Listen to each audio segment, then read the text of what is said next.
وزیر اعظم شہباز شریف نے مظفرآباد میں جدید کینسر اسپتال اور میڈیکل کالج کا افتتاح کر دیا۔ خطاب میں کہا، یہ ادارہ انسانیت کے دکھوں کا مداوع کرنے کے لیے قائم کیا گیا۔ دکھی انسانیت کی خدمت سے بڑھ کر کچھ نہیں ہوتا۔ پاکستان اٹامک انرجی کمیشن کی عظیم کاوشوں کو بھی خراج تحسین پیش کرتا ہوں۔ وزیر اعظم نے Kashmir institute of nuclear medicine, oncology and radiotherapy کے مختلف حصوں کا بھی دورہ کیا۔ چیئرمین پیپلز پارٹی بلاول بھٹو کا پی ٹی آئی کو انتہا پسندی کی سیاست چھوڑنے کا مشورہ۔ کہا، انتہا پسندی کی سیاست اور قومی اداروں پر حملے کریں گے، آئین اور قانون کے تحت ایکشن ہوگا، پھر سختی سے شکایت نہیں ہونی چاہیے۔ سیاسی جماعتوں کو سیاسی راستے نکالنے چاہیے۔ صدر آصف زرداری سیاست میں مفاہمت کا کردار ادا کر سکتے ہیں۔ سیاسی جماعت انتہا پسند تنظیم کی طرح کام کرے گی تو پھر ریاست کا رویہ وہی ہوگا جو ہے۔ بلاول بھٹو کا کہنا تھا، نون لیگ کے وفد سے کوئی سیاسی گفتگو نہیں ہوئی، لمبی اننگز کا فیصلہ عوام کریں گے۔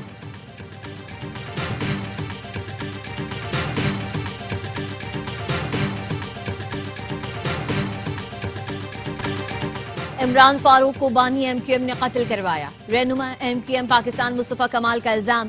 پریس کانفرنس میں کہا، ساری تفصیل ہمارے پاس ہے، برطانوی عدالت میں پیش ہونے کے لیے تیار ہوں۔ عمران فاروق کے بیٹے لندن جا کر درخواست دیں، استدعا کریں، میرے والد کے قاتلوں کا پتہ لگایا جائے۔ نام نہاد قائد تحریک نے عمران فاروق کی اہلیہ کی لاش پر واویلا مچایا، وہ پیسے کے محتاج ہیں۔ میت پاکستان بھیجنے کے لیے انہوں نے دنیا بھر سے چندہ جمع کیا۔ اسکاٹ لینڈ یارڈ نے 6000 پاؤنڈز مانگنے والے کے تکیے کے نیچے سے 5 لاکھ پاؤنڈز برآمد کیے تھے۔ بانی ایم کیو ایم میری قوم اور اس کے بچے کھا گیا۔ ایم کیو ایم میں کچھ ننھے بنتے ہیں، پتہ سب کو سب کچھ ہے۔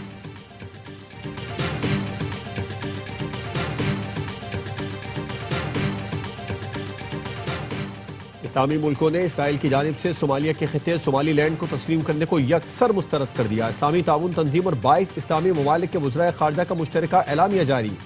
اسرائیلی فیصلے کو بین الاقوامی قانون اور اقوام متحدہ کے چارٹر کی خلاف ورزی قرار دیا۔ اعلامیہ میں کہا گیا ہے کہ اسرائیلی اقدام افریقہ، بحر احمر اور عالمی امن کے لیے سنگین خطرہ ہے۔ اسلامی ممالک نے فلسطینی عوام کی جبری بے دخلی سے کسی بھی ممکنہ تعلق کو مسترد کر دیا۔ فلسطینی عوام کو ان کی سرزمین سے نکالنے کی کسی بھی کوشش کو ناقابل قبول قرار دیا۔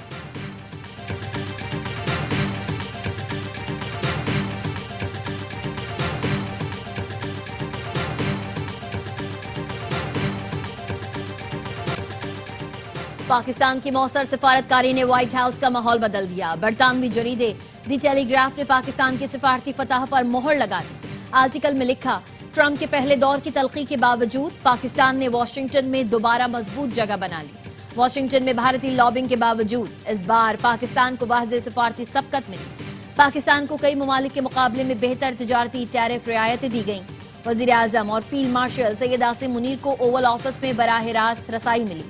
پاکستان نے محض بیانات نہیں، ٹھوس نتائج دے کر اعتماد حاصل کیا۔ پہلگام واقعے کے بعد خطے میں جنگ کا خطرہ بڑھ گیا۔ بھارت نے امریکی ثالثی کو کھلے الفاظ میں مسترد کیا، جبکہ پاکستان نے ذمہ دارانہ رویہ اپنایا۔ پاکستان کا ٹرمپ کو نوبیل انعام کے لیے نامزد کرنا غیر معمولی سفارتی اقدام تھا۔ وائٹ ہاؤس کو غیر روایتی سفارتکاری سے ہینڈل کیا۔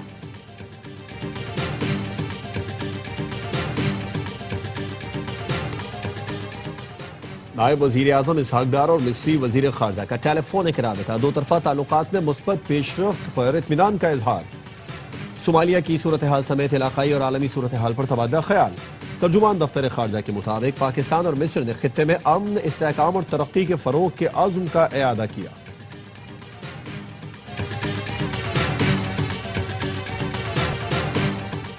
مخصوص نشستوں پر بحال 19 ارکان قومی اسمبلی کو سال سے زائد کی تنخواہ ملنے کی راہ ہموار۔ وزارت قانون کے مطابق سپریم کورٹ کے فیصلے کے بعد بحال ارکان کا پہلا نوٹیفیکیشن ہی قابل اطلاق ہوگا۔ ذرائع کا کہنا ہے، قومی اسمبلی سیکریٹریٹ نے بحال ایم این ایز کو بقایا تنخواہوں کی ادائیگی کے لیے ورکنگ شروع کر دی۔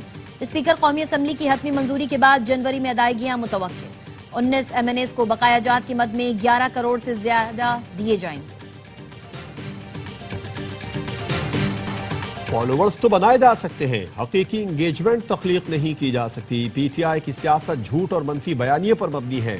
وزیر مملکت قانون و انصاف بیرسٹر عقیل ملک کہتے ہیں، بیشتر پروپیگنڈا اکاؤنٹس بھارت سے آپریٹ کیے جاتے ہیں۔ پاکستان کے خلاف منظم پروپیگنڈا کیا جاتا ہے۔ ہر سیاسی ناکامی کے بعد سوشل میڈیا پر من گھڑت جھوٹ بولا جاتا ہے۔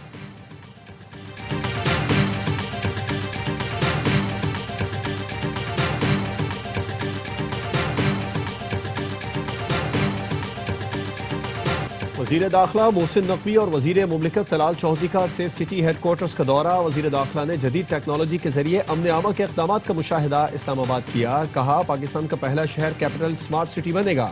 1 جنوری سے اسلام آباد میں بغیر ایم ٹیک گاڑیوں کے داخلے پر پابندی ہوگی۔ وزیر داخلہ محسن نقوی کی زیر صدارت سیف سٹی ہیڈ کوارٹرز میں اجلاس۔ کہا کیپٹل سمارٹ سٹی کے سکوپ اور دائرہ کار کو پورے ملک تک بڑھایا جائے گا۔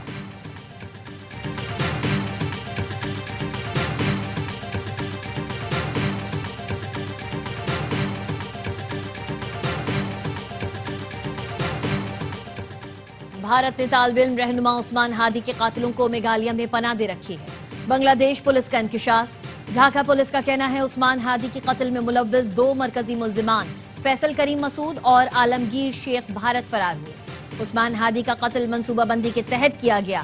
11 افراد گرفتار کیے گئے جن میں وہ لوگ بھی شامل ہیں جنہوں نے شوٹر کو فرار ہونے میں مدد دی تھی۔ 53 بینک اکاؤنٹس کے دستخط شدہ چیکس برآمد ہوئے جن کی مالیت 218 کروڑ ٹکا ہے۔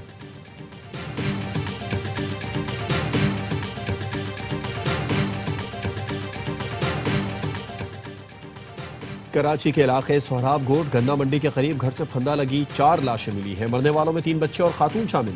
پولیس نے مقتولہ کے شوہر سے تفتیش شروع کر دی۔ پولیس کے مطابق نجیب اللہ نے افغان خاتون سے دوسری شادی کی تھی۔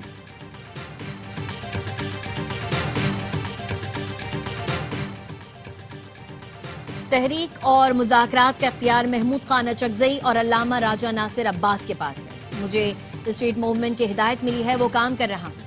وزیر اعلیٰ خیبر پختونخوا سہیل آفریدی کی لاہور میں صحافیوں اور ٹی وی اینکر سے ملاقات میں گفتگو۔ وزیر اعلیٰ نے پنجاب کے ارکان اسمبلی کو خیبر پختونخوا کے دورے کی دعوت دیتے ہوئے آئیں ہم آپ کو بتائیں گے کہ مہمان نوازی کیا ہوتی ہے۔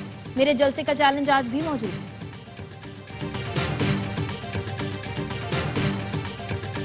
اور سری لنکا کے خلاف T20 سیریز کے لیے قومی کرکٹ ٹیم کے 15 رکنی اسکواڈ کا اعلان۔ سلمان علی آغا قیادت کریں گے۔ وکٹ کیپر بلے باز خواجہ نافع پہلی بار پاکستانی T20 اسکواڈ میں شامل۔ شاداب خان کی کندھے کی سرجری کے بعد ٹیم میں واپسی۔ بابر اعظم، شاہین آفریدی اور حارث رؤوف بگ بیش لیگ کھیلنے کی وجہ سے ٹیم میں شامل نہیں۔ پاکستان ٹیم سری لنکا میں 7، 9 اور 11 جنوری کو میچز کھیلے گی۔